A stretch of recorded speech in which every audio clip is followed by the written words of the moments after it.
This is Me, I Am Mental, the podcast. A quick disclaimer. The content you find here is neither intended to be therapy or diagnosis.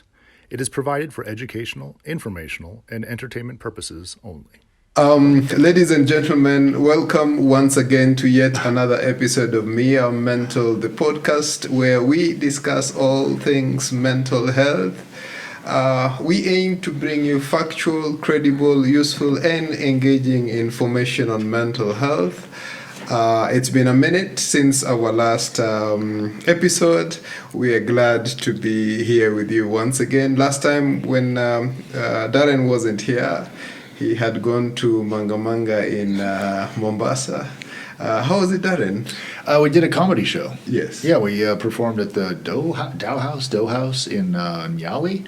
And it was really fun. Yeah, we had a really nice time. It was a whirlwind. We took the SGR there and took a bus back because it was while school was coming into session. So there was very, very few seats. Okay. And so I spent approximately 10 hours in Mombasa. Yes. And then came back to Nairobi. Yeah. So you were jet lagged, quote unquote. Yeah, right. I think a bus lag is just as bad as a jet lag. I couldn't walk. I'm 6'5", man. I'm in that bus the whole time. Yeah, Rachel, when's the last time you took a 12-hour bus ride? Oh, it's been a while. Yeah, right? I hope it becomes a very long while before I do it again, too. Oh, really? Yeah. Okay. But that was amazing. Yeah. It was fun. So this is Me, I Mental. I'm Darren, and meimental.me is where you find us and all the things that you can find about Me, I Mental, the podcast. That's where all the links are to take you to other social media sites, as well as some sort of a place, a warehouse of information about our events and helpful articles and links and that sort of thing, meimental.me. And so we don't charge for the podcast because all we really want is likes and shares and increasing the knowledge of people around to reduce the stigma around mental health, and also just have a space for additional conversations that may not be clinical but may just be informative for those of us who are curious. Because that's Charles and I. Mm-hmm. We're not experts by any means, but we are curious to talk to experts and people who are involved in the field to learn more. And so that's why we're here, and that's why we have our guest, Rachel Ogola. Yes. Yeah, welcome. Rachel is an Okil. There are people who immediately know what I'm talking about. I don't. All right. What does that mean? So, Darren, Okil is Wakili. Wakili is an advocate of the High Court of Kenya. Oh. Yes. Yes, you better sit up. Actually, posture. Fixed on posture. But it's interesting because today she's not here wearing that hat at all. She's here because she is an advocate. In another sense, Rachel advocates for the well-being of people who are affected by eczema. I suppose that would encompass both the people who are suffering from eczema themselves, but also the caregivers. Mm-hmm. And she has been at it for a while.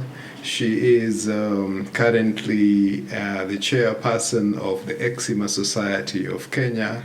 And this year, if I'm not mistaken, what they've been doing as a theme for conversations is just mental health and eczema. And we thought it would be a very, very good way, good for us to just, put our heads together and have this conversation around eczema. And mental health. I suspect, personally, I had this sense that eczema is something very peripheral, very, just this slight itch on the skin. But I think there is so much more which we need to learn about and share, and also support the cause of the society. So I won't go too much into introducing Rachel. It will You don't want to say that I'm an award winner? She's an award winner. Yes, she will say all that by herself. But before we get into her winning several, actually there are so many awards, and she's been to just about 50 conferences. Really? In 50 parts of the world. Obviously I'm exaggerating a bit, but she's been around the world. Oh, you made up the number 50? Yes, I did. To what advantage is that, Charles? I'm just The more the merrier. It just makes everybody sit up and say, wow. I'm already sitting there. I'm excited. Anyway, yes. So, Rachel, we usually start with just wanting to get to know who Rachel Ogola is, the person. Yeah, how did this come about? To become a mental health champion and an advocate for people who are living with eczema. Yeah. So this is how it started. You want me to start there, or you want me to say where a were bit you about? born? Okay. Wow, I can go way back. Yeah. Okay. I was born in Marsabit County. Oh, wow. Yeah, in Marsabit town. That's a Actually, my first. passport reads place of birth Marsabit, even my ID. And people are like, what were you doing in Marsabit? I know, right? Yeah. So my parents were working there. My father was a civil servant, and my mom was a teacher. So we found ourselves in Marsabit. And that time, Marsabit was really Marsabit. Yes. Like the roads were bad. Yes. And, it was... we used to call them shifters. Yes. I don't know how, what's the name? The The bandits, Yeah. yeah, we used to call them shifters. They Yeah. would appear anywhere at any time. Those are days we will sit on the bus for a long time. Oh, okay. Yeah, we will sit in the bus. There was only like one bus. You will book this bus for a whole month. Once in a while, if you're lucky, you will get the army. Trucks. The army, no, not the truck. The army chopper. If you're lucky, from Nairobi. Okay. If you're lucky, and you had to be really connected to get it. Yes. So that's how I was born. I went to school there. Then later, when I was about 10, I was taken to boarding school in Meru. We were transferred. My parents were transferred to Meru. So I went to boarding school in Meru, and I went to a very special boarding school. This boarding school, the founder of the boarding school was an American. His name was Brother John. Brother John inspired me a lot. Actually, Brother John is the one who inspired me to be a lawyer. Oh. Yes. So Brother John will be, first of all, Brother John, I didn't have the Kimeru accent. Yes. You know, we came from Marsabit. We were neither here nor there. Yes. Because Marsabit, there's really not an accent, really. So I didn't have the Kimeru accent, and then I was very outgoing. I was very outspoken. So Brother John will call me to receive visitors. It was a sponsored school, so we had both, like, those who were needy and those who were... it was a mix of both. So we got so many visitors from outside, and Brother John will call me to take them round. Like, Rachel, please take them round. Then that's when it's at that point. And then the school was Brother John was very vocal on the rights of the girl child. It was always about, just know you're beautiful. Don't wear. I don't actually wear very long clothes. If it's long, there is a slit somewhere, very long slit, because Brother John made me know that I had wonderful legs and I have to show them off. So Brother John will say, you're beautiful, and you need to understand that you're beautiful. Even the choices you make in life are about you, you know. So it really inspired us to be whatever we wanted to be. Like, he will say, you can be just as good as what the men are doing. You want to be a pilot, you want to be a lawyer, just focus on that. So Brother John inspired me to be a lawyer. And I worked towards being a lawyer. I had to improve my English a lot because I was receiving many visitors. It was always, will you come? Take them, you know. So I had to improve my English, you know. And then, so from there, I moved from Materi. This school was called Materi Girls. It was a boarding school up to class 8, up to grade 8. Then I moved to Chuka Girls High School, where I did my secondary education. Then I went to Uganda for campus. Yes. Uganda is also quite different from Kenya. Life is different in Kampala, not like Nairobi. Like, the nightlife it's like a 24-hour economy. So, of course, being away from home at that young age also, you were very lucky to finish school. You were very lucky to... Well, it sounds like we just shifted the topic of the podcast to be about your experience and the nightlife. This is fascinating. So it's more of it than Nairobi? Yeah, of course. It's an interesting place to be at. Yeah, and I stayed in Uganda a bit, and then now that's when I moved to Kenya. That's after graduating? Yeah, post-graduation. Oh, I see. I stayed a bit. I was working a bit here and there. Then, of course, I came back home, joined Kenya School of Law. Reluctantly. You came back reluctantly.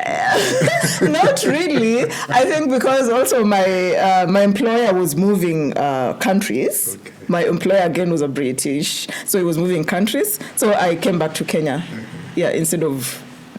going to Britain was more taxing than coming back to Kenya was easier at the time because I didn't have many things at the time. So I came back home, and then, of course, I went to Kenya School of Law.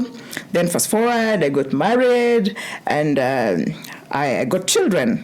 So when I had my first child... I don't know whether I'm jumping. No, it's perfect. Yeah. So when I got my first child, that was in 2010. My son's skin was very dry, extremely dry. I remember the matron making a joke and saying, "You are not eating healthy food. That's why your child is like this." And that really hurt my feelings. Yeah. Yeah.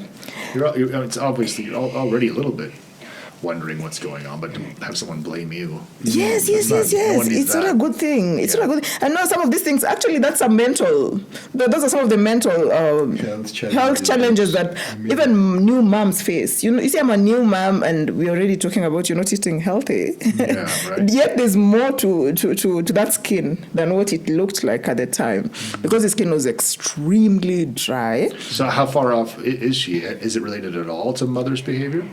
Eczema? Not really. So, not really. What? Sorry, I guess what I'm asking is, she was assuming it had something to do with your diet, but what is the actual truth? Yeah. Actually, because it was eczema, but they didn't know at the time because the skin just looked very dry. Then, of course, I was assured that it was going to go away. Okay. So we got coconut oil, we got virgin olive oil. I applied all these things. Then it actually worsened. The dryness went away. Then the rash came. The rash came about 6 weeks later. 6 weeks later. So the rash comes, and we go back to a pediatrician who sends us to a dermatologist.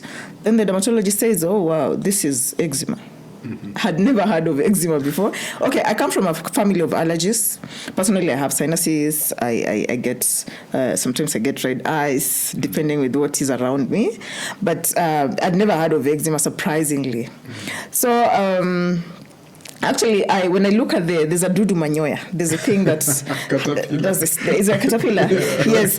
When I look at a caterpillar, I develop goosebumps. Oh, yeah. Like from here to here. Just boom, like that, boom. Just like that. So those are some of the things that affect me. But I'd never heard of eczema before. So my son was diagnosed with eczema. What is it?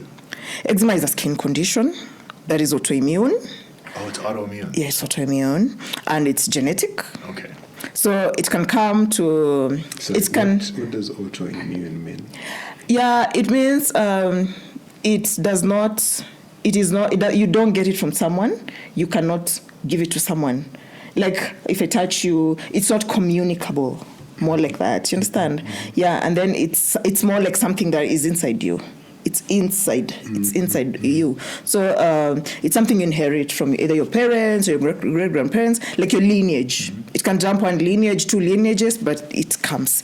So it basically comes to people who are, like I'm saying, from allergic. If you're coming from an allergy background, a family where there's hay fever, a family where there's red eyes, like I'm saying, a family where there's asthma. Actually, eczema is said to be asthma of the skin. Really? Yes. So you can be very unfortunate and have both eczema and asthma. Does it have triggers the way asthma does? It does. It does. So those are some of the things that come with eczema. I want to take you back a bit to the dryness of the skin at the point at which your son is born, and it's the first thing people notice. Is the dryness. How do they notice it? Is it just so clearly dry? It is very dry. It is very dry and peeling. Yes, and it peels. Really It's actually peels. Yeah, it's scaly. It's scaly, and it's dryness means I'm applying moisturizer or mafuta, but it doesn't. It's like it gets soaked in so quickly. You don't get them shino. You were saying. Yes. It soaks in very quickly. So your skin it's very dry, and it looks like more like an old person's skin. Wow. Okay. Yeah. Mm-hmm. So that's how now 6 weeks later, now the rash came. Mm-hmm. So I don't know whether you relate. You can see eczema comes with dry skin. Yes. Then there's rashes. Mm-hmm. So the rashes will be right? It's itchy. If it's not itchy, it's not eczema.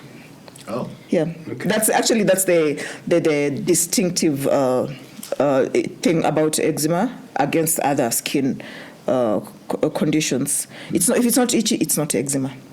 So there's the rashes as well. So the rashes will be on the face, probably sometimes on the neck. The rashes love the folds where the folds are. Yeah. The neck, especially for babies. I know the babies, the neck is normally so like chubby, and then the front of the this part, and also under the knees. Yeah, under the knees, and sometimes even on the diaper area, and that's really bad, especially if a child gets that. It can be very. It can be painful. And I guess with the itching, then of course, if you do itch it, then you start to have sores, wouldn't you? Yes, you'll get the sores, and it can get infection. It can get an infection, develop an infection. Then the infection can develop other things. That's how the problem again. So for the child during that time, they behave like they have colic because they're just screaming. Oh my God! I'm a first-time mom. I'm very young. I was 23, and then I'm excited. I have a child. I have a baby. My friends are coming to see me, and they're clueless. They're like, everybody comes in happy. Then all of a sudden, things change because they can't tell what baby is this. Like, what is wrong with the baby? Nobody wants to talk about it. Oh. Nobody wants to talk about it because the baby obviously looks different. There's something wrong with this baby. So you're not sure whether you should touch it. You're not sure whether This baby is a very uncomfortable baby to start with. This baby is just like, they get relief when they scratch.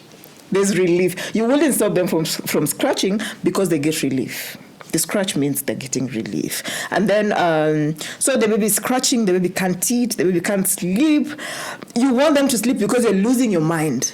And the mother? They're crying nonstop. The mother can't. The mother is also not able to get milk because you're stressed. When you're stressed, there's no milk. So, it was a trying time. Then, of course, there's everyone coming. The father goes away. He wants to drink throughout because he would rather be away than see his child like this. I know that's why mental health is important. This therapy. I know. Therapy is important. So this man goes away. So you're more like you're lonely. Is it from his side of the family? Can you blame him? It's your fault. Yeah, it's actually both of us. Really? But his family has more asthma. There's a lot of asthma actually from his family. From my family, it should be mainly dry skin and the sinuses. Mm-hmm. Yeah. Mm-hmm. Because I have days when people say, why are you talking with your nose? My nose is blocked most of the time. Yeah. Sometimes I talk like I have flu and I don't have. Okay. People think, I have the dark eyes. Yeah. Ever since I was a child, people every day someone says, you look tired. I'm like, yes. Yeah. Which is really never an acceptable thing to say to anyone. Like, you look tired. Like, no one never makes anyone feel better. But I think that's hereditary, where we just have like dark eyes. Yeah. But so I don't want to skip too far ahead, but I'm just really curious. Is there a cure? Can it go away? Oh, yeah, those are questions we asked. We hoped and we did everything. There's no cure. It is management. You have to manage. Okay, well, there are triggers to eczema. There are certain things that wake it up. When it's sleeping, it's sleeping in the skin, there are things that wake it up. Like, there are certain foods that are notorious triggers, like fish. Oh. Fishes are notorious. The first time I gave my son fish, you were happy because he used to not feed at all. He will just like one spoon and then we gave him fish and ugali, and this boy was eating, and everyone is happy. Ooh. Oh, yeah. Then 5 minutes later, drama started like boom, boom, boom. In 5 minutes? In less than 5 minutes, actually. Like his eyes popped out, his tongue like swelled and started popping out. There was saliva everywhere. There was running nose. He turned red. Like, my gosh, it looked like he was dying. Oh. And good thing we had a doctor's number on the whatever quick dial. So he told us, run, get cetirizine. Get cetirizine immediately. So that's what she did. And of course, it takes a while to go away. That whole process, that whole swelling takes a while. So this was a very trying time. So that's when we knew, fish is a no-go zone for now. Then at that time, he was even reacting. I didn't have milk, so I was taking a lot of milk as well. But he was reacting with cow milk. So I'm taking cow milk and I'm breastfeeding him, and a chain reaction. Gosh, you didn't know. It's just like a roller coaster of emotions. Every day there's something going on. I'm taking a lot of milk because I want to get him milk, but the milk is causing him problems, and I can't do without the milk. So then someone advises us and says, okay, fine, let's get you camel milk. That time Nakumatt supermarkets was still there. They were stocking camel milk. And camel milk was very expensive. Yep. The small one like this was $150, and then there was another one for $200. So you stock it, it has to be in the freezer, and it can't last 3 days. So today you go to the supermarket, it's there. Tomorrow, it's not there.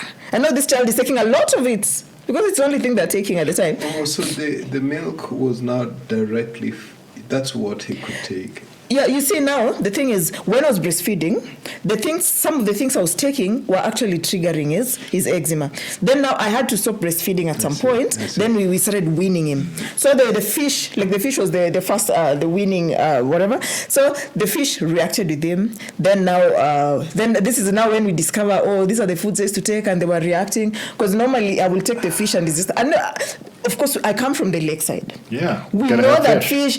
Now when I'm breastfeeding, I'm told, fish will bring you milk, fish will get you milk. I have a question about when you eat fish. Do you eat the entire thing, including the head and the bones? Even the eyes. But real specifically, the bones? Do you eat the bones? Yes, you of course. Because Stephen, on our crew, we went out to dinner the other night, and I was astonished. You couldn't see the remains. Wait, what's going on? And he's like, that's, you don't have to do that, right? Like, we're not in boarding school, it's like, clean up your plate. And he's like, no, I like this. I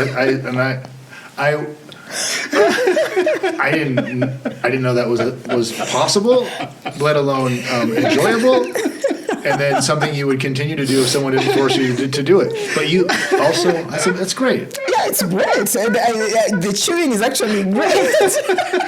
I mean, he looked like he was having a good time. If it's deep fried fish, you don't see the remains. Yeah, you literally clear the plates. I just want to make sure it's not just Stephen.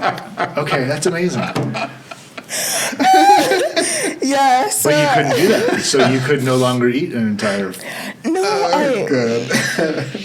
for as long as breastfeeding, I stopped. Yeah. Then when we started now weaning him, so we realized that fish was very bad for him, and then of course the drama of milk. But we survived the milk until when he was 5. We kept at some point we tried goat milk, but goat milk was not very avoidable, and then even the smell, he didn't like the smell. Okay. Yeah, he didn't like the smell, so we stopped goat milk. Then we we were just doing the camel milk until when he went to school when he was 5.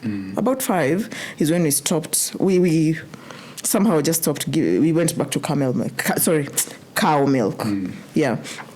So some of the foods I was saying, there are some of the foods which are major triggers of eczema, and just things in the air also. Yeah, I was going to ask, are there environmental issues, factors, like if you come from a home, especially in the village, or if you have a garden where there's a lot of pollen, especially when maize and beans is flowering.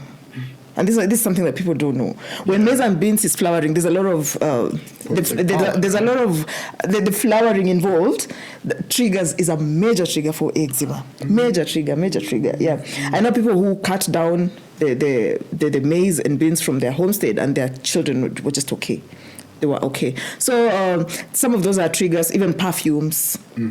Perfumes, the air fresheners, the ones you use in the toilet a lot, even the washing powder you use for your clothes, for the children's clothes, sometimes you want them to smell good, to soften. Those are triggers. They worsen the situation.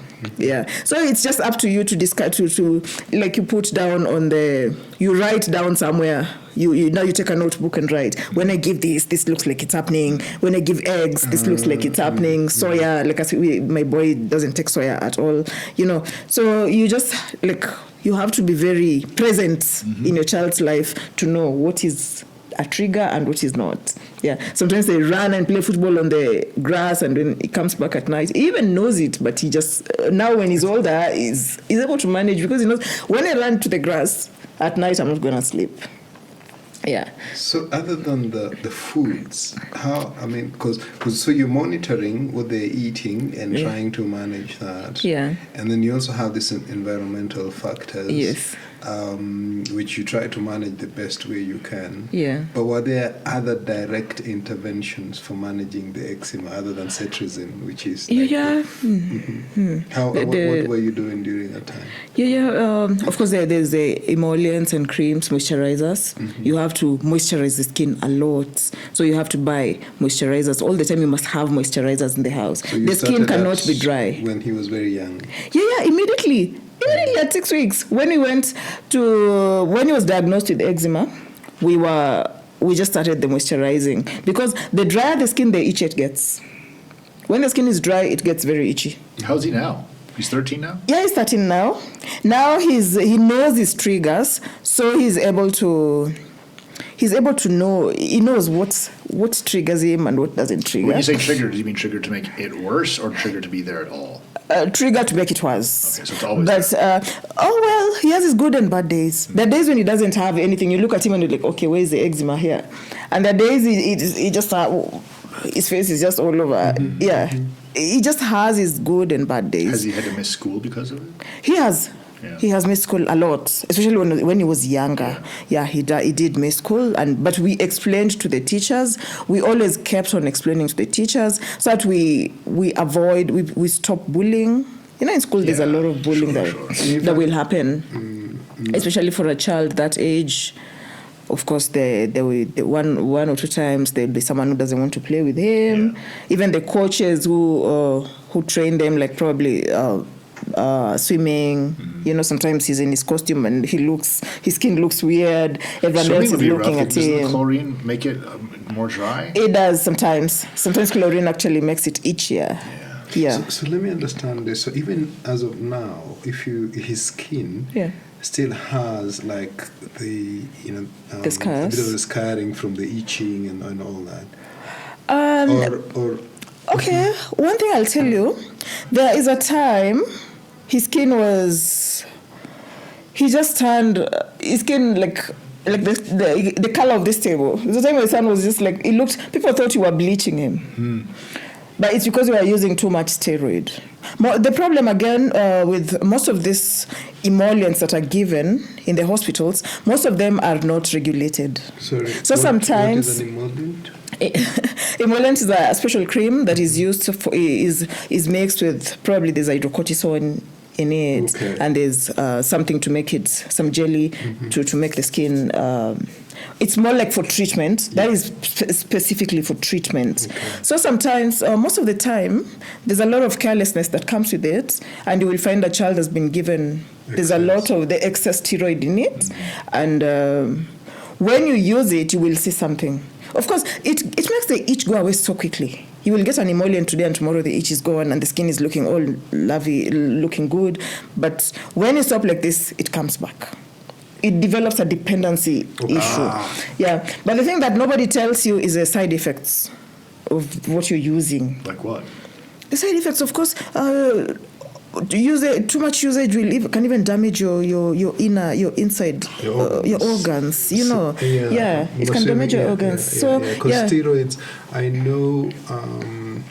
know that doctors are generally very, very wary of using steroids, especially for the long haul. Yes. And whenever they can, they'd avoid it. They can't. They that is what is supposed to be done. But you see now, out there, there's everyone, and sometimes people may not care much. And I remember when my boy was about 6 months old, there's an emollient he was given, a mixture. So this mixture, it's written down. Then you take it to the pharmacy. So the pharmacist makes it. So I remember the pharmacist refusing. She said, no, this for 6-month-old baby can't do. They're damaging this baby. And to that point now, we actually even just stopped completely. Okay. We just stopped using the emollients. Yeah, right? Yeah, because she was genuine. Yeah. You see, and that's why I'm saying there's everyone out here who is doing everything. Some of it is not regulated, and it damages. So I was trying to tell you, there's a time my son's skin was just pale, like you could never tell whether he's white or black or what. You know, he's yellow, whichever color, you can't tell because of excessive. Then and then you couldn't see any skin, like any hair. Like you were literally trying, and then even the BCG injection, it disappeared completely. He doesn't have it. He doesn't have that scar. Because his skin was like. Wait, what mark you guys got? The BCG. You don't have the BCG? I don't. What are you saying? BCG. There is. Yes, there's usually this one. Ooh, nice. You don't get it? Is that a vaccine? Yes. Yeah. Yes. The first vaccine that is given to a baby. It's called what? Bacillus something that has a TB in it. Oh, the very first one. No? Okay. Maybe this is different. You might have had an oral drop or something. Who knows? I don't know. Or something. Yeah. So what happened with so when he was exposed to that, his skin is, and I'm assuming that many people would look at him and cringe. They'd be wondering what. Yeah, people would ask us, are you changing the baby's skin? Are you trying to bleach the baby? You know, we didn't know that we were giving him because of the treatment he was getting at the time. You know, so with time is when we discovered, oh my God, this baby has been exposed to too much steroid. You know. And so the scarring from that time or when? No. So you see, at this point this is a color. Then the thing about steroids develop a dependency. So when you stop it, you feel it's like someone who has stopped a drug. The child becomes very fidgety, they cry a lot, the skin also reacts a certain way, it develops more rashes, even the color changes. So you see, for my son, 1 minute is yellow, next minute is very dark, like this color. Which, now is a bit, it's a bit normal, but you can tell that his color is not the normal color. You understand? So how did he do this process? I mean, was he... His mental health was, I mean, was he 10, 11, 12, 13 is a tricky time for any boy. Very tricky. At some point we had to get someone to talk to him. Okay, at that point I didn't know the value of therapy, of mental wellness, even for myself, even for my spouse. Yes. Yeah. So my spouse, he chose his way, and I chose my way was just talking and reading. I would read a lot about this and that. So even for my son, because he had been bullied here and there at some point, even just within the home, the estate, and then there was also. I remember the time we went to the village, and there was a lot of attention. Yeah. Everyone is coming, they're pulling his sweater up. This is a lot of attention. People think I'm giving him too much sausage. Well, I couldn't fault you for that. Yeah, I know that attention. That attention affected him. Yeah, that attention affected him. The theories that people have are hilarious. Yeah. Did somebody ever say something about Kurogwa? My God, do you know? There's a time. The Kurogwa is witchcraft. Okay. Yeah, witchcraft. I was starting to assume. Yeah. There's a time I got tired. There's something in the Bible that says, I'm sorry, I hope I'm allowed to quote this. So in the Bible, Prophet Elisha, told Naaman was the army commander. Naaman had developed a skin condition, a skin disease. So Prophet Elisha told him, go and immerse yourself in River Jordan 7 times. And when Naaman came out, he was actually healed. And therefore, we have taken that literally. So I remember going home at a time, and then, where I come from, there's Legio Maria. Legio Maria is a sect where they wear the long clothes and everything. It's synonymous with the Luo area. Have you ever seen guys marching down the street with, them? Yes. Yeah. So at some point I got tired because some of the concoctions I was being given to give my child, they were worsening the condition. Sure. Yeah. Some of the concoctions were given, go and try this one is from which river, or this one is from where. So some of the concoctions have something that is actually triggering the thing. Did anyone even try to get him a visa to go to the River Jordan? That would have been nice. We almost went to River Jordan.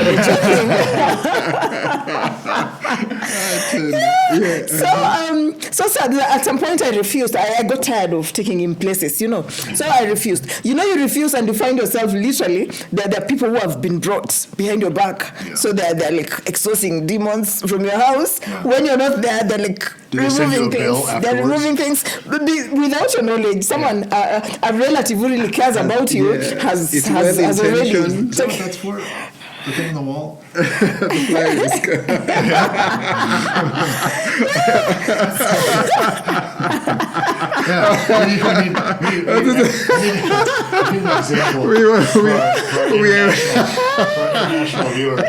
Someone's walking behind her side doing that. With water. This thing has holy water. So the holy water is, all that we did. We tried all that. So, when I got tired, now it was being done behind my back. People wish you well. Yeah. People send you parcels. Like, we'll get parcels. Someone has come, someone's at the gate, someone has brought some water, someone has brought some powder. Essential oils. Yeah, a lot of it. Some old woman has been contracted to make something for your child. If you don't want, your loan is bad. All that was done. We went through that. Yeah. We went through that a lot. We went through that a lot. I'm curious. So this is, you have a daughter as well? Yeah, I have a daughter. But your daughter... My daughter has very mild eczema. Eczema, hers is the hand eczema, the one that comes from the hand and on the toes down. It's uncomfortable. It is. Explain that. How does it manifest? It's just... Yeah, it just comes like there's like rashes on your hand. They turn reddish on the palm. Yeah. Sometimes it can even stop her from writing or doing much. But hers and the feet as well? Yeah, the feet down. So hers is mild though. It comes depending on what is triggering at the time. Yeah, hers is more environmental. What she's touching, probably the soap. Does she use it to get? She's now 8. Does she use it to get out of chores? Like, I can't do dishes tonight. I'll get this. She's 8. She's 8. Yeah, hers is a bit mild and a bit controllable. So the main challenge has always been your son. The main challenge has been the boy, but now he's 13. Also, because of the work I do, I involve him a lot. I involve them a lot. So he's accepted that he's an eczema champion. He says he's an eczema champion. And then even the documentary we did, you were able to watch it. There's a documentary that we did of people across the world. So we were from Kenya with my son, and people from other areas of the world where they were talking about the inner. The extra, the other side of eczema, other than just the itch, because people know the itch. Yeah, people don't know the burden that comes with it. Incredible. It has to be hard. I think I could be wrong, but I think I actually grew up with a girl that had eczema, and so now that you're describing it, it sounds spot on. And it had to have been hard for her.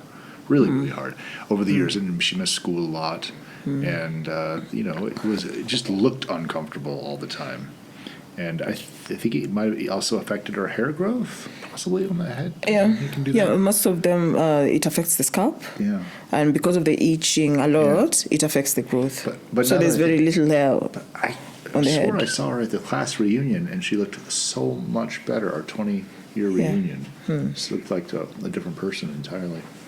Yeah. But growing up, missing school, being bullied, Yeah. just being uncomfortable. Yeah. You know. Yeah. That's Yeah. That is something that really affects children, and it needs to be talked about a lot.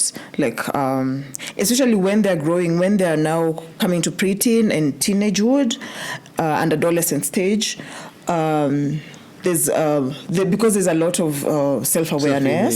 Self-image is important, yes. especially for girls. Self-image yeah. is important at that point, and how someone views you is important. So most cases you get is where a child is probably locking themselves in the house. They don't want to go out. Some of them even attempt suicide. Some of them they just isolate completely, because again it goes with awareness. It goes with ignorance also. When I say ignorance, awareness, how you're viewed in the society, how the reaction is in the society. If you get a society that is aware, obviously there's going to be more support. But when you go to an ignorant society, and how do you rate? You'd rather hide. Like us, say in a space like Kenya, in terms of awareness levels. Yeah. I would say, for instance, and I share this with you, that my understanding of eczema was that it's just this mild, sort of slight irritant that you can deal with. But it's until I was watching when I viewed the documentary that it hit me that this thing can be vicious. I also didn't imagine that you can have adults. There was this gentleman who was, I think, almost 50. Yes. The guy in New Zealand who was almost 50. Yes. And his skin is just, you can tell, it's just... it's really bad. It's really, and there's really a bad. lady, there's a lady also talking about how it has affected her marriage. Her marriage, yes. Yeah. So, so in terms of awareness, where are we at? Not good. Not good. Yeah, I'll say we are at 3.5 out of 10. Out of 10. Yeah, out of 10, 3.5. There's still a lot that needs to be done. We went to do a community outreach program in Kajiado, in the inside of Kajiado with the Maasai, and nobody wanted to talk to us. Nobody wanted to even associate, until I told them that, you guys, look here, my son has this condition and we are dealing with it like this. So until when I told them that is when everyone said, most people from the audience, they'll say, oh yeah, even me, this is how we've been dealing with it. We've been using the oil from sheep oil. We've been using sheep oil all our lives, but this thing has made our children not to go to school. It has done 1, 2, 3. It has affected us. We think it is CG what. So one thing, people want to relate to stories. So the more you tell the stories, the better, especially stories from people who have been there. What is his? You touched a little bit on the response from your son's father, but how's he doing with it all? Was that a real journey for him? His mental health? Yeah, no, I wish then we were in a space where we would appreciate therapy and mental wellness, but we didn't know that. That's why for me mental wellness is very important, because probably I would have been a better mother if I had gone through some kind of counseling or therapy. Even for my spouse, he would have been a better parent. But with time, of course, when you do this a lot also, and I've gone through so much, a lot of training also from the International Alliance of Dermatology Patient Organizations, where our Eczema Society is a member. So they train patient organizations and lead us a lot on the how to do community outreach, the importance of mental wellness, the other side of, importance of diet, other things that nobody would otherwise talk about other than just the skin. Right. Yeah. But the mental health part has to, I'm sorry. you were going to say? No, just come. That's equal in measure to the diet part and everything else, and probably, I'm guessing, one of the first things that's overlooked is just like, how's the rest of the family doing? Yes, in fact, it is. Yeah, how is everybody else? It is. And when a sibling is affected, everyone else is affected. The rest of the siblings will be affected. Even your own nanny is very affected. Very affected, because they're also helpless. They don't know what to do with this baby. They don't know. They also don't understand what's happening. Am I making mistakes? Am I contributing? Yes. Everyone is affected in that home. Did you blame yourself? Yeah, I did. I wished maybe I would have done things differently. Well, you said you were 23 when you had your son. Yes, I did. You're a whole new woman than you were then. Right. Yeah. Yes. And I'm yes, I was very young, and of course I was very young, and also you wish maybe if you ask yourself many questions. You tell yourself maybe if you probably had checked whether there's a vaccine, or if you had if you had known that there was a likelihood that this child will get eczema, probably would have looked for money and go abroad. You give yourself so many things. Go abroad and probably get a vaccine or something that would prevent the child from this. You blame everything on anyone and anything. At what point did you learn to forgive yourself for feeling that way? Yeah. If that's even the right word. At what point were you able to finally release yourself of any of that? Yes. So when I started reading a lot, when the steroid issue came up from the pharmacists, is when I started reading a lot. Then I came across groups that were doing awareness, and of course, then I talk a lot. I just don't keep quiet. So sometimes you go to clinic and there's someone else who looks like your baby. They have the same condition, and the mother is so helpless. So you ask her, "What are you using?" They tell you their journey, and then you realize that you're all going through the same story, and you're all so helpless. So that's when I founded Eczema Society. You found one, or you founded? I founded Eczema Society, and now I'll go when I'm going to clinic. I'll recruit people, then spread the word, tell another. So we found ourselves in this space where we are together. We are sharing the same information, and there's something lacking. So we look for one or two doctors who can also help us with this. Then the doctor, it goes on and on and on until when we realize that, oh God, kumbe, we need counseling. We need some counselors on board. Mm-hmm. We need dietitians on board. So that's how the thing grew and grew like that. So when did you found the society? And did it just come to you, or through your reading, and then you thought we can do more than this? When was this? Yeah, that was about 2015. Mm-hmm. In 2015 or thereabout is when now I started realizing that we need someone to talk. We need somewhere to talk. We need something. Yeah. We need a platform where we can just tell each other, hug each other and tell each other it's that's what I was going to ask okay. You. When you created this, was it because you felt like you've gotten through it and it was time to help others, or did you found it because you wanted help to get through Actually, it? I wanted help. Yeah. I was looking for help, and I was looking for people to share with me this pain, mm-hmm. this burden, mm-hmm. people who are in the same space. Mm-hmm. Yeah. To what degree has that helped for you? It did. Okay, well, later we grew because there was again a gap. Or yes, you all have the problem. So where is the solution? Yeah. So like a bunch of dogs licking their wounds together. Yes. But it's not even Yes.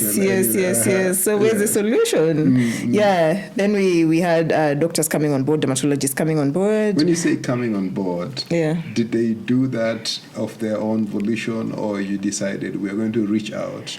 We've noticed this gap, and we need to network with people who are going to provide this. Yeah. So it was very proactive. It was very proactive. We reached out. Mm. We reached out, and we actually found dermatologists who are dermatologists because of there's a specific dermatologist who has gone through the same condition as a child, and he was really bullied when he was a child. So he went into reading. Actually became a doctor because of reading a lot due to isolation. because they will go to family meetings and everyone runs away from him because they think he's going to infect them. Yeah, so he would read a lot, and that's how he became a doctor. Then he became a pediatric dermatologist. Then there's another one whose children also had eczema, so that's how she was inspired to also go into dermatology. Yeah, so you see, those are some of the very good stories that relate with us. Yeah. Okay, so you found this, and now you have this platform, and it's Kenya. Yeah. How many are you as we speak? Yeah, oh gosh. Yes. We are many. We are about, the platform on Facebook is as about 3.9K followers. Really? Yeah. And then there are those. How long has that platform been online? We've been about from 2015. Okay. Yeah. Actually, we were there from 2015. We were just small. So just like I'm saying, we were not knowing where to go, what to do. We were just like talking to each other, telling each other, I'm using this. But then again, another thing about eczema is there's a lot of guesswork involved. Even from just the treatment. Yeah, the doctor will tell you, and you feel so bad about it because they will say, even them, they don't know. They're also hoping this will work for you. So they say, try this. Let's see how it goes. Come back after 2 weeks. Then after 2 weeks, they say, okay, let's try this one. So you really put yourself in a place where, oh my God, this is guesswork. When am I going to get the thing that really works? Well, then with 4,000 people, you must have been able to drill down a little more, right? Yeah. Between all of you? Sorry? Between the 4,000 people who are interacting online on the platform, yes, there must have been some pretty good tips, or the knowledge is improving amongst your community, right? Knowledge is improving. Yeah. Knowledge is improving. Knowledge is improving a lot. We are doing a lot of community outreach. We are doing a lot of anti-stigma campaigns, anti-bullying, a lot of awareness campaigns. Yeah. So from 2019 is when we is it ballooned or blossomed? I don't know how to say it. We joined the International Alliance of Dermatology Patient Organizations, also known as Global Skin. It's based in Canada.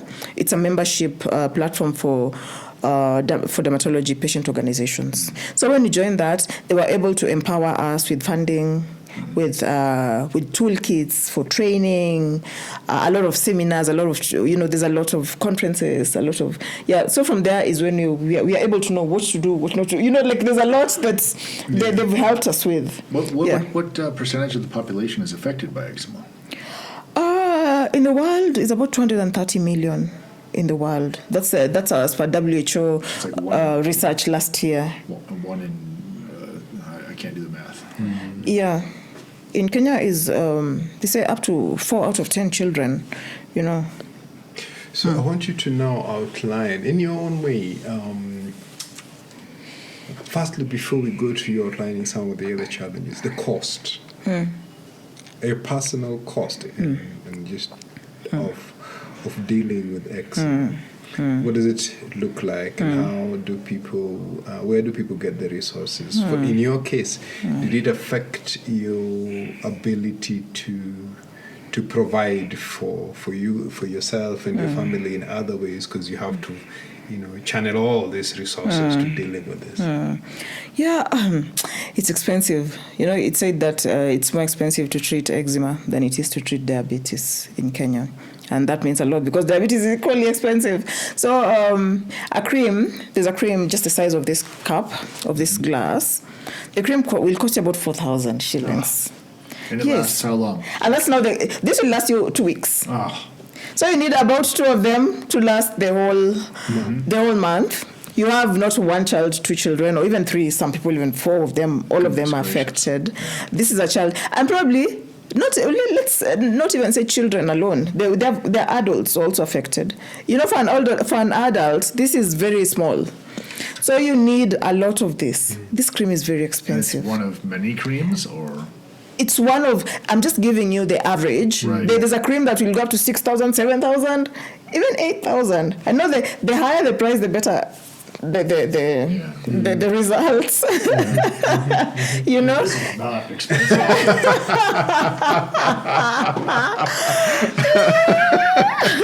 And then there's the cost of course, seeing a dermatologist, an expert, a dermatologist. You're not going to just see a GP, a general doctor. You have to see a dermatologist. There's the extra cost. Insurance companies. My own insurance. Actually, the other day, the best insurance that was covering these creams has also stopped covering the creams. Have you considered encouraging your son to become a dermatologist? For that financial reasons alone. Maybe he can. Maybe he will. I don't know whether he wants to. Whenever I meet one of those guys, I'm like, you've got it made.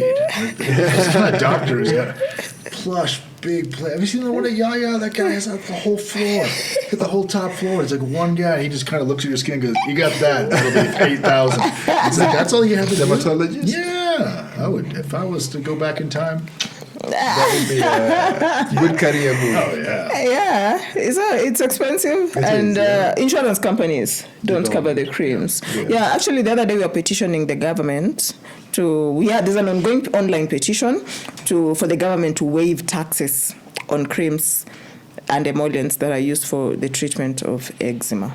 Do you have any hopes? And I think not really, not yet. Yeah, like I told you, I think the main challenge, and I think you're the one also had the main challenge with the creams, and things like eczema is that most of us in our heads, we always think that it is just aesthetics. Yes. We lump all that together with lipsticks and powders. Yes, and we don't see it's seen as more cosmetic side of it. Exactly. Yeah. So and so the costs are very high. The other interesting thing is that how many dermatologists are there? I know. There's also that constraint.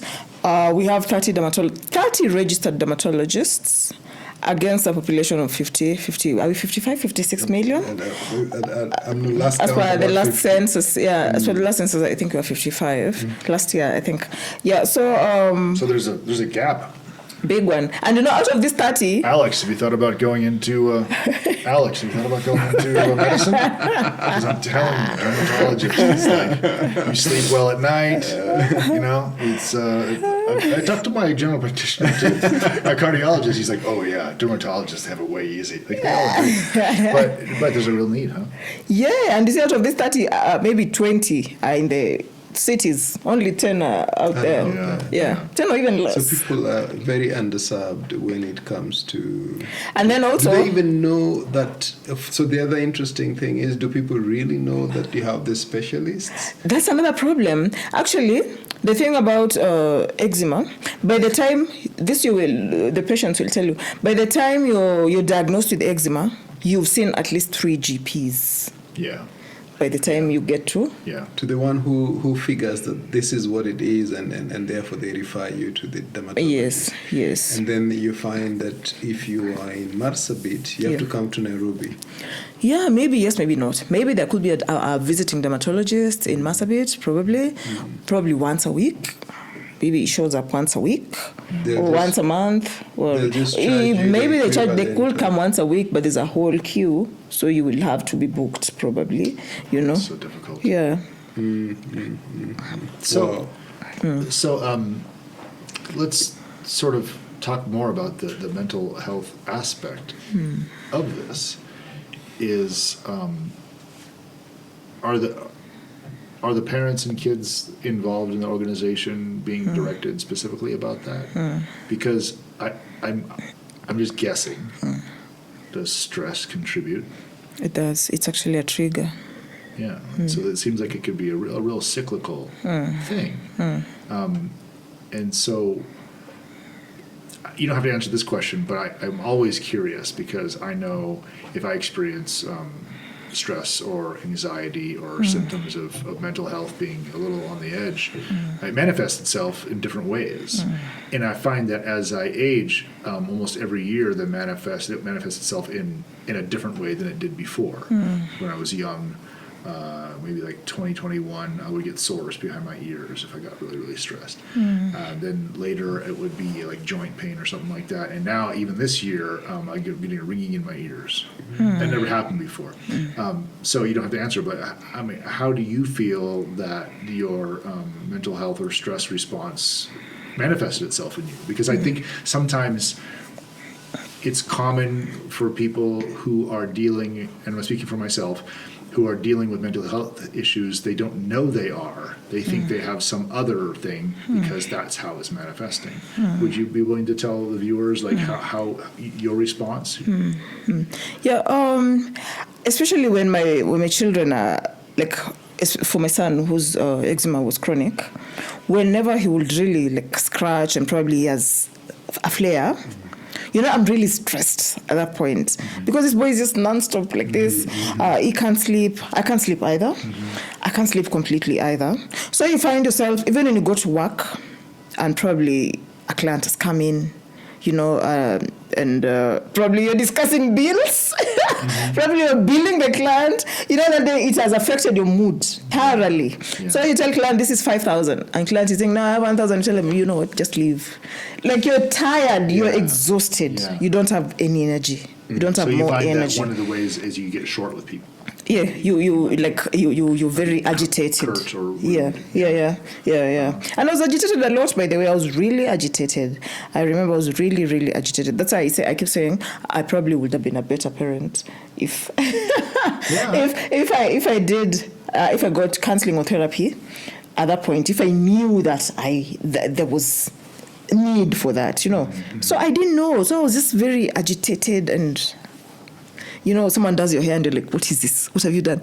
And this is what you've been doing, But you're like, what the hell is this? Can you get it out? You don't know.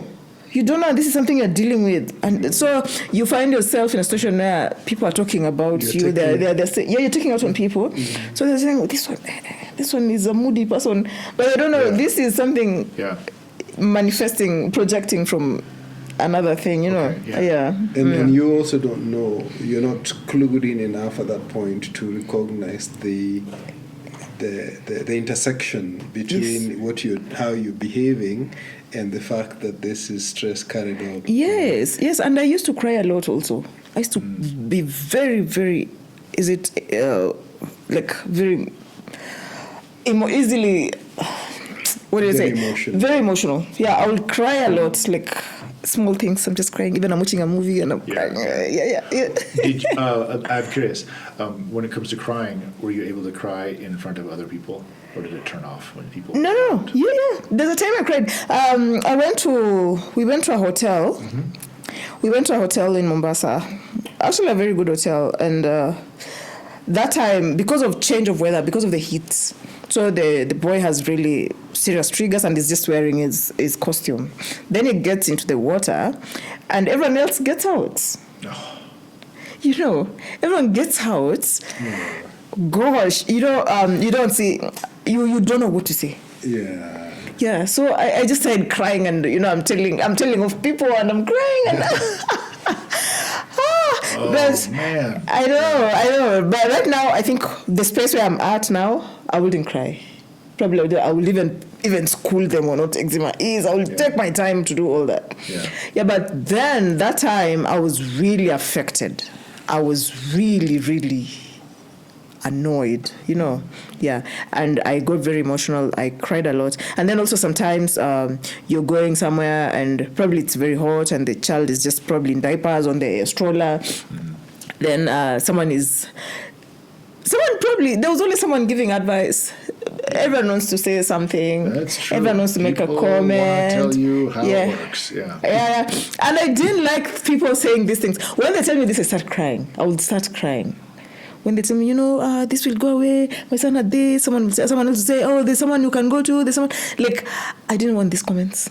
I'd rather just people keep quiet. Don't say anything. Just the way you're saying, you'd rather people not say about. Yeah, I'd rather you just keep quiet. Do you feel like isolating? I was very isolated, actually. Well, I isolated myself also. I isolated myself because, you see now, probably there's a chama, and it's on Sunday. The chama is like women, meeting. So it's probably coming on Sunday when your nanny is not there, so you have to go with the child. And there's this comment, there's just interest, a lot of interest. Yeah, oh my God, why is it like this? Why? What are you using? So I'd rather not go. It's exhausting. It's exhausting for me. So it's not it's not even it's not even the issue at that point that is making you exhausted. It's people's reaction to the issue. Yes. As well. Yes. Just sort of compound. Yes. What would you? Okay, so if you could give advice to just people in general when they see an ailment or something, what do you advise them to say? Because they are concerned, they do care, and so it's coming from a good place. Yeah. Is it just like don't address it at all, or really? Me, I'd rather don't. Just keep quiet, because sometimes you may say something that is even going to worsen the situation. Probably these people are at peace with where they are. I think you would rather not say anything. Just be quiet, because you probably will say, I'm sorry, nobody cares. You're telling someone, I'm sorry, and they probably don't want you to say that. Mm-hmm. They don't need the sorry. But if they inquire, if somebody, in a very kindly way, just inquiring after, I noticed this is a situation, would you explain to me what's going on? Is that triggering, or is it offensive? That's not. If you ask in a kind manner, it's not. Mm-hmm. But for me, honestly, my advice is just leave it alone. Don't. For me, I'd rather you don't. And I've learned a lot from not asking and not commenting. I've realized that it's more peaceful when you leave it alone. Actually, when you're sitting with someone, I sat with someone when I went to Singapore. He was very sick in the train. He was very sick. He was even carrying the bag. Mm-hmm. Yeah. I sat with him and we were quiet. We were very quiet. It was a very long trip. Then at some point he just told me, I'm very sick. And my stomach I have kidney, I'm just from dialysis. He told me his story, then he started talking. Probably because I was quiet. Mm-hmm. Yeah. Maybe if I'd asked, he wouldn't have taken it well. Yeah. So for me, honestly, I think I'd rather be quiet. I want people to just be quiet around me when there's an ailment. I would rather not comment, no comments and everything. There's a way the comments can mess someone's mind up. So I'm going to ask, I'm going to play devil's advocate here.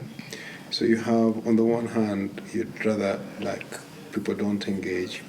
On the other hand, there is need for us to destigmatize. Yeah. These things. And part of the process of destigmatizing is for me to get to be aware to a point where I can now understand what is going on. Mm. How do you reconcile the 2 points of view? I have an answer. Yes. I think it's all about timing. It's timing. Just at the supermarket, probably not the time to destigmatize things or address it. Because it made me think immediately. I remember when I went to a funeral, and it was for a mentor of mine, and he had young children, twins and 2 girls. Twin boys and 2 girls, and he lived overseas, and so they had multiple homes. And by the time I visited them, they had already been through several memorials because of the different places.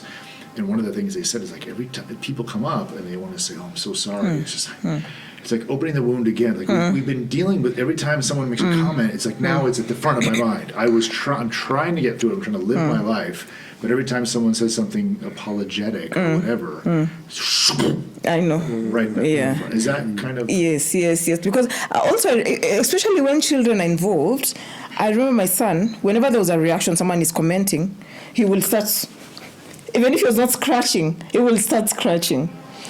He will start scratching. Say this again. What do you say? Whenever someone would inquire about his or make a comment about his situation, he will now start itching. Comes back. He will start scratching and itching and even start crying. Yeah. So, that's why I'm saying also, just like you're saying, it's also the right place at the right time.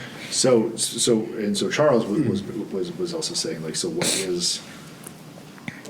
When do you do the advocacy? When do you teach? When is the right time to destigmatize? Yeah. So. This is a way. This is Yes. So, gosh, that's a difficult question. I think it just boils back to when there's need. course, when there's an activity, we will go and tell people about it. And sometimes someone can, probably you're in a market and there's a child sitting down there and he's really scratching, and probably there's someone commenting, and the mother is also part of it, and probably they're discussing this. Sometimes I will chip in. I will just jump in and tell them, this is this, you can do this, you can go and see a dermatologist, you can check out this group, you can, like that. Yeah. So do you have like programs? So, one of the things I participate in one or two groups. And one of the things that struck me recently is sometimes when you're in a big group with many people making contributions, it's hard to sort of collate that information and package it in ways that are meaningful for the entire group.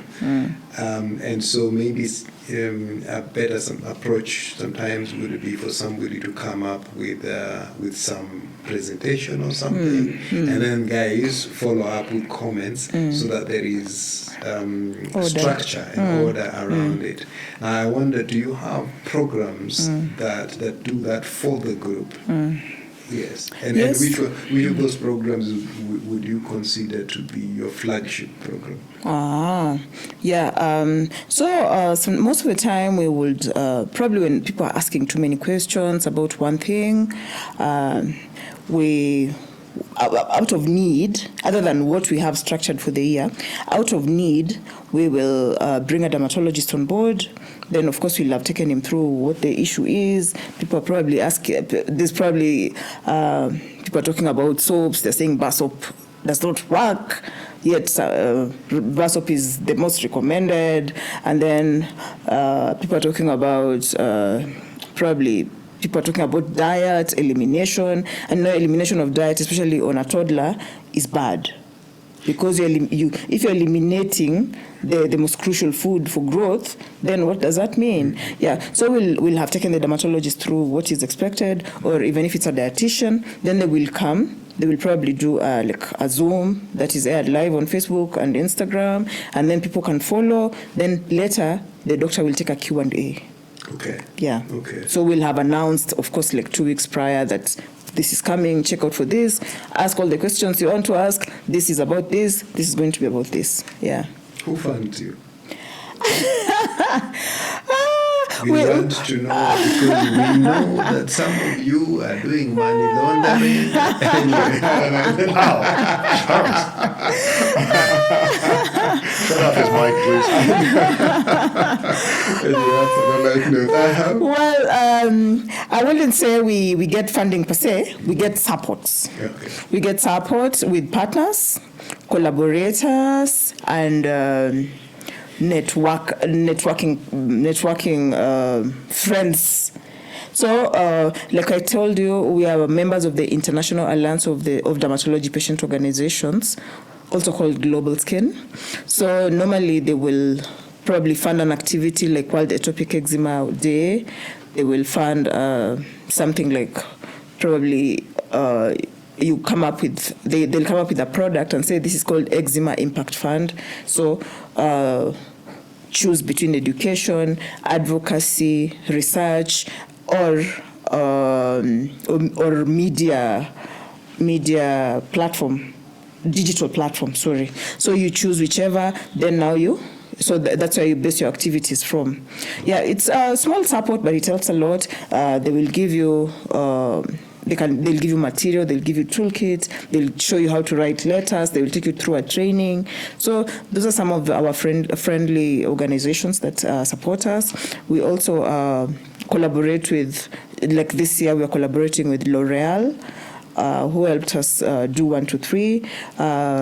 We collaborate with the makers of Epimax, the makers of Epimol, Health Classic, also called the Health Classic. So these are some of the, like, in terms of getting T-shirts, transports, yeah. 2 things that came to mind. One of them was, I'll take you back a little bit, was dealing with it in public with people, etc. Your experience is I'm guessing coming from someone who is naturally extroverted, right? You're an extrovert.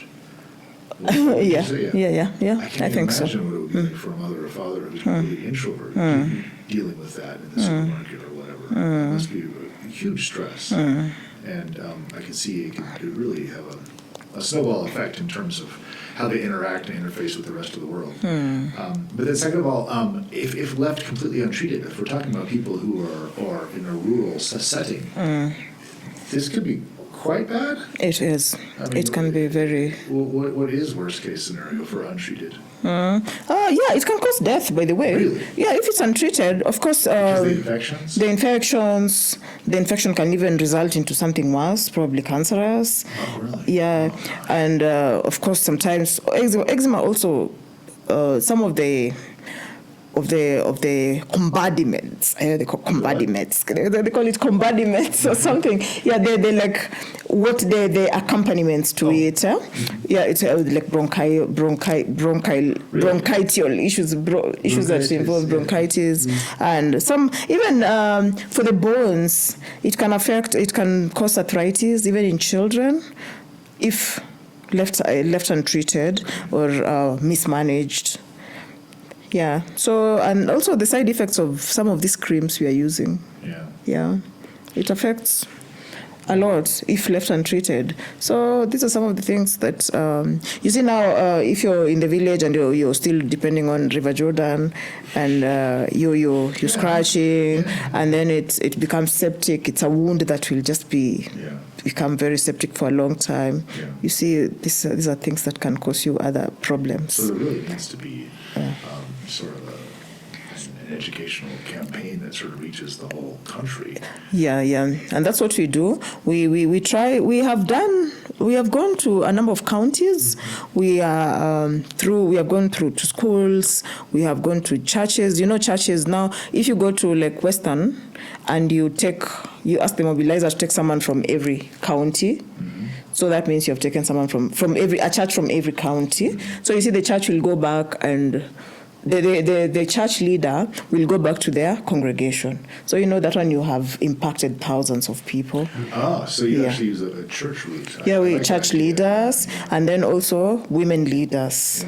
Yeah. So they will go back again to their respective small groups again to educate the others. Are they generally receptive, especially, I'm assuming, in places where there's probably a lot of stigma based on misconceptions, like if somebody would think mostly along the lines of witchcraft and what.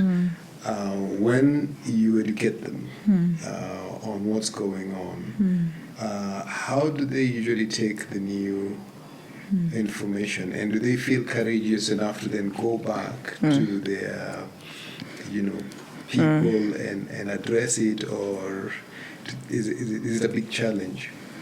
Actually, the reaction has been good because you see, if you're taking a church leader, you're taking a serious church leader. He's sort of the community already looks at him as someone who brings knowledge. And generally speaking, if a lot of the church leaders are studious at the very least, they're people who study. And so, I can see what we did. Rotary did that with polio in Afghanistan. We actually went to the church leaders to get approval to do that because of that reason. In the Muslim faith, they were really hesitant, but by going through the leaders of the mosques, they had a greater uptake of vaccines and vaccine understanding. Right? And I could see where that would be the same sort of thing. Where that would be a great way to begin. Is with the church leaders. And the response has been good because normally you call them navigators. So most of the navigators will call us and say, "Oh my God, we have 20-something, 50-something, 100 and something people who want feedback, who want XYZ, So with that, we work with the local dermatologist there. Has this become a full-time job for you? No, it's not. It sounds like a lot. It is a lot, but we work with many volunteers. So many people are willing to come on board and help us. Honestly, I am. I am. You should be. Yeah, I am. The response is good. And also just when you go and see one or two people have been blessed, they have they have learned a thing or two they didn't know. Yeah. Well, we should probably think about wrapping up the conversation soon, but give us your speech on what you would tell people who are at the very beginning stages of this, and not so much the medical part of it, but just the mental health part of it. What would you say to young mothers and young fathers and extended family members who are thrust in this situation? What kind of advice do you have?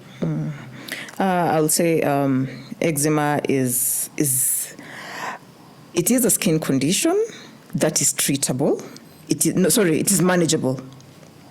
It is not treatable, but it is manageable. And while you're managing eczema is not just about the skin. The burden that comes with eczema is quite, it can take a toll on you.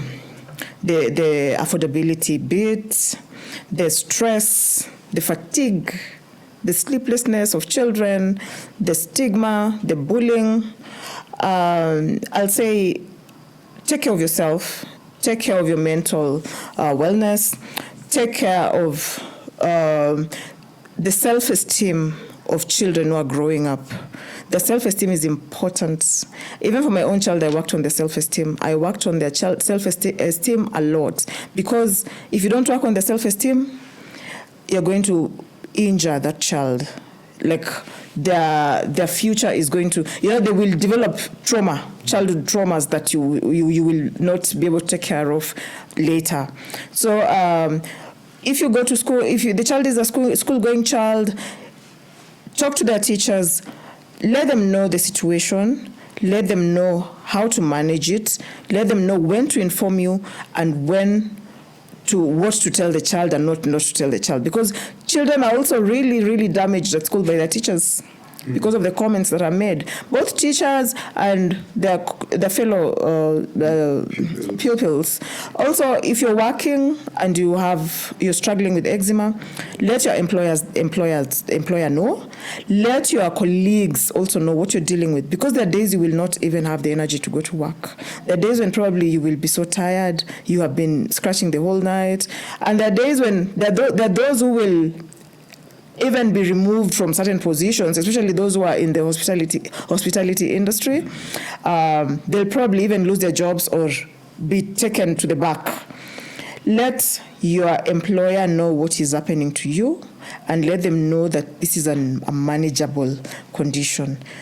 Let them know. Don't accept to be bullied. Talk to us if you want. Call us. We can call your employers. We can call your colleagues. We can come to your company if need be to educate you on eczema. But mostly, take care of your mental wellness. That is the one thing I say. Talk to someone. Eczema Society has volunteers that give you counseling, give you therapy. Just make sure you make use of that, Don't let your children get damaged. Don't get yourself get damaged. Don't get yourself worn out. There are days when I was really worn out. I didn't know that I needed help. Help is not only money. You can have the money to buy the cream. You can have the money to seek medication. But up here, if you're not okay, you can't even be productive. Yeah. Thank you. That's really helpful. Yeah, that's an amazing way to just bring it all together, and I think that message should resonate with many people. I think maybe you can also just speak a bit to the people who are not. You've spoken to the people who are affected by eczema directly, but what about the rest of us? Yeah. The rest of us should stop talking. Just let it go. What do you want to tell us? Yeah, I think I'll say mind the comments you make. Mind the comments the things you tell people who are affected. Some of the things you say are permanently embedded in someone's head. there are things I don't forget that people said about my child, even by my very close family, and I've held that against them. But that is not how to go about life. You need to address things as is. If someone is hurting you, let them know. Let them know this is how it is. So I'll say, mind the comments you make about sick people, about people who are probably looking different. Also, sometimes if you have to ask be very kind, be very empathetic about what you're saying and the impact it's going to have on someone. I remember people who bullied me when I was in school. I remember the things they told me. And now when they look for me, probably looking for a job or something, I still remember what they said about me, and I don't want to talk to them. Yeah. So mind the things you say to people, how you're saying to them, especially where children are involved, teachers at school, coaches at games time, fellow colleagues at work. Mind the things you say to people. They affect them in a very big way. I heard someone say once that we should treat everyone we meet as if they are mourning. Mm-hmm. Just that sort of amount of gentleness. Mm-hmm. And I guess again, it's wonderful. Do you have anything else you want to add before we wrap up? Or? I think the one thing I'd like to add as well, just to everybody, is it always helps to just when you hear something like this, educate yourself a bit. Just get to know a little more about the space. It doesn't have to be in depth, but it is only by a certain level of awareness that then you're able to know what is going on. If you want to provide any support, any assistance, you know how best to do it. Mm. So a level of awareness generally in all these things is also critical for everybody to. Now, what a nice gift to give to your coworker. Like, if your coworker is going through stress of some sort, and you can put a name to it. Mm-hmm. The name is eczema. If your coworker said, "I don't have much to say, but I will say I read about it for about an hour last night, and I empathize with you." Yeah, just leave it at that. Like, that would be great. I've thought about it. I've taken some time. What a wonderful gift. Yeah. Yeah, so I think that would be a nice place to bring this conversation to a close. I think we would do our best to, in our own way, as Mia Mental, to share as much as we can around eczema and support you however we can. Yeah, why don't you give out the socials so we can follow up on some of your organizations? Just tell us where we can go to find out more information. Mm-hmm. Yeah. You can find us on Facebook, Eczema Society of Kenya, Instagram, Eczema Society of Kenya. Twitter is at X now. X. Yes. X is at Society Eczema KE. Let's help people spell it, because that would not come naturally to me. ECZEMA, Eczema Society. There's no X in it. It's ECZEMA. Yeah. ECZEMA Society. Okay. Yes. You can find us on what's that? YouTube. No, we're not on TikTok. We're not on TikTok yet, I don't know why. But we're on YouTube also, Eczema Society of Kenya. It's good, you'll see most of our work there, most of our pictures. Our website is also at Eczema Society of Kenya. You will see most of our work, what you're doing. We hope to, I think you asked me that, we hope to also in future, we're just hoping that we have an educated, an eczema-aware society. Yes. That's the one thing. That's our dream. Yes. So with that way we will alleviate stigma. We will alleviate so many misconceptions about eczema. There's so many misconceptions. Mm-hmm. Yeah. Mm-hmm. Yeah. So that way we will be able to deal with the condition better. Yeah. Even for the government and for insurance companies, we hope to have a country where there's affordability and accessibility, because the problem now is affordability of treatment and medication, and accessibility to treatment, the treatment itself, accessibility to quality treatments. Yeah. And for those of us who are listening to several podcasts and have listened to many of them, you also might remember that one of our guests actually said that sometimes these kind of stresses and issues that begin to affect our mental health can almost. I remember one guest said it could, in 10 days' time, it could actually transform into a diagnosable mental illness if not treated. Mm-hmm. And so a lot of that has to do with sleep. And making sure you have good sleep, and also how you deal with stress. And alcohol can make you feel good for the minute, but actually makes you less tolerable to handling the stresses the next day, and that can be a snowball effect. And so, keep a pulse on how you're actually doing. I think this is advice our other guests have given. I feel like I'm giving advice by proxy. I'm not a guy who knows things, but I am a guy who's been listening to our own podcast, and that's really important. So to check in with yourself and make sure your own mental health, because we try to encourage everyone on Me I Mental to recognize that mental health can be as common as like the way you might go to gym and your physical health, and how you might treat your muscles or your cardiovascular system is also the way we should treat our brains. With the mental health exists on a spectrum, and as a result, it should not be. We should not stigmatize ourselves if we're having a breakdown, because it's a normal response to stress, but there are mitigation steps. And so you can look to our back catalog by going to meimental.me, or you can go to YouTube at meimental and learn more from other scientists and psychologists and people who are advocates like our guest here, Rachel, in mental health, and just get a better look at the space of mental health here in Kenya. But once again, that's meimental.me, and all of our socials can be found there. Thank you so much for listening.